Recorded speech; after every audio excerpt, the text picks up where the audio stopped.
شاني. أنا القرآن رباني وعلى في الورى شاني. أنا القرآن أدبني. أنا القرآن نقاني. Nous devons déjà s'arrêter sur les raisons de cet événement. Il faut savoir qu'à un moment, à une période de la vie de notre prophète sallallahu alayhi wa sallam, il a traversé une période très très difficile, surtout quand il a perdu deux soutiens majeurs, à savoir sa femme Khadija radiallahu anha, qui l'a soutenu. Vous n'imaginez pas le soutien qu'il lui a apporté. Soutien moral, soutien financier, soutien sur tous les plans. D'ailleurs, c'est pour ça qu'Allah Azza wa Jal a honoré cette femme. Il a honoré cette femme et le prophète n'a jamais oublié la faveur de cette femme, ce qu'il a pu faire pour lui et pour le message déjà de l'islam. Donc c'était un soutien. L'autre soutien, c'est son oncle, Abu Talib.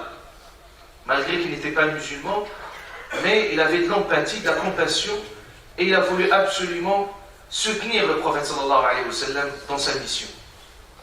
La perte de ces deux soutiens, c'était difficile.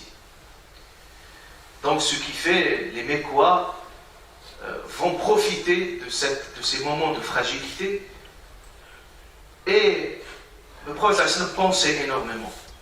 Pensait à l'avenir, comment essayer de rebondir et toujours transmettre son message, son souci principal et premier. Et là, Allah Azza wa Jal, subhanahu wa ta'ala, qui va lui apporter un grand soutien moral.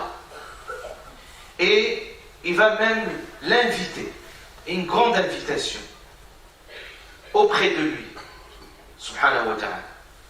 Et c'est là ce moment historique de l'ascension, où le prophète va faire ce voyage miraculeux. Voyage min al-Masjid al-Haram, de la mosquée sacrée jusqu'à la mosquée de l'Aqsa. Et puis Allah Azza wa Jal, il serait accompagné par l'ange Gabriel, et qui va le guider et l'accompagner tout au long de ce voyage. Et puis cet événement, c'était pas un événement, un cauchemar où le prophète a vu un rêve, pas du tout. C'était un voyage avec l'esprit et le corps. Sinon, Allah Ta'ala, quand il a commencé le verset de Surat al-Isra, il parle de gloire à celui qui a envoyé son prophète, qui était ce voyage nocturne, on l'appelle parce que il s'est passé la nuit.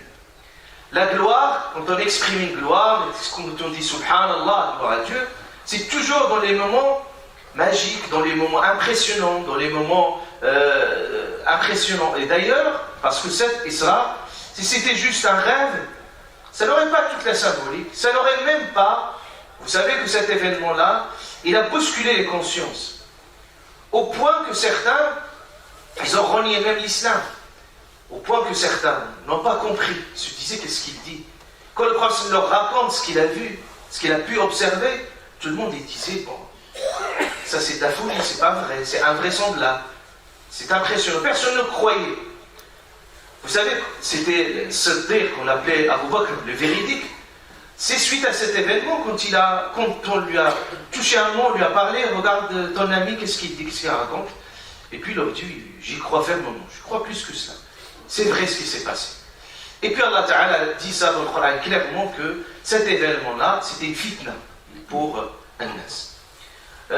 Donc la première leçon à retenir, déjà la puissance divine. Allah Azza wa Jal, vous l'imaginez, vous pouvez revenir aux références dans lesquelles le prophète sallam détaille précisément ce qu'il a pu voir.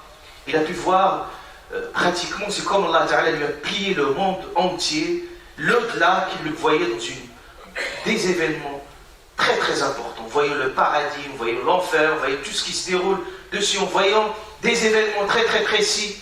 Voilà, c'était très impressionnant.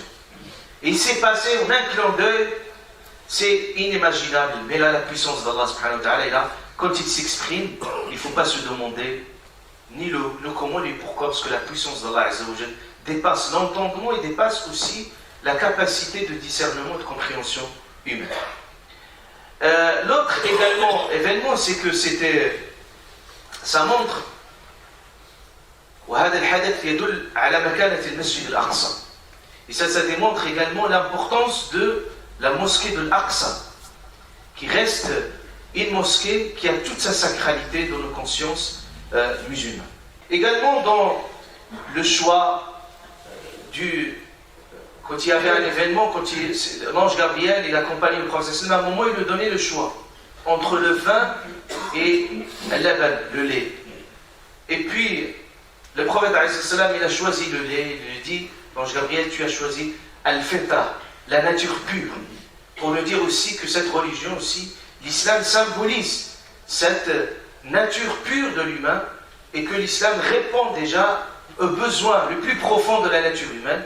C'est pour ça qu'Allah Ta'ala dit Aqim wajhak, mets-toi, dirige-toi, les dînes et hanif, dirige-toi vers la religion pure, fitrat Allah, allati fatara al-nas alayha. C'est comme Allah Ta'ala a inscrit dans notre profondeur, au fort plus profond. Il a inscrit ce besoin, cette aspirance vers lui, subhanahu wa ta'ala, et que l'islam, dans ses enseignements, il répond. Il n'est jamais semé en conflit entre la personne et sa nature. فنسأل الله عز وجل أن يعلمنا ديننا الذي هو عصمة أمرنا. اللهم اغفر ذنوبنا ويسر أمورنا واستر عيوبنا. اللهم احفظنا بحفظك واسترنا بسترك واكلأنا بعنايتك. آمين آمين. وصل اللهم وسلم وبارك على الرحمة المهداة العالمين سيدنا وحبيبنا ونبينا محمد وعلى آله وصحبه.